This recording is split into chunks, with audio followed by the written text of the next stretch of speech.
А вот наша республика не имеет никаких претензий территориальных к своим соседям. Об этом говорит и президент Александр Лукашенко. Что касается символики, белорусы определились с ней еще на референдуме 1995 года.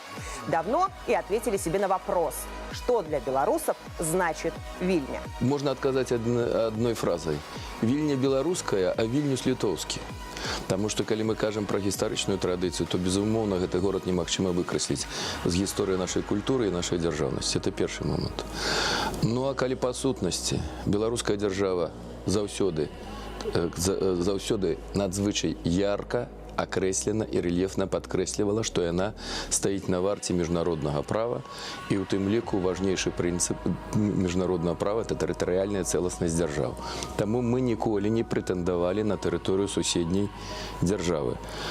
Не глядячи на то, что, безумовно, Вильня и Віленскі край – это неотъемная частка белорусской истории. Коли казать про все гэтыя надписи, я не сомневаюся ў тым, что это якраз тыя люди, якія потрапили у Вильню по запрошению Литовской Республики.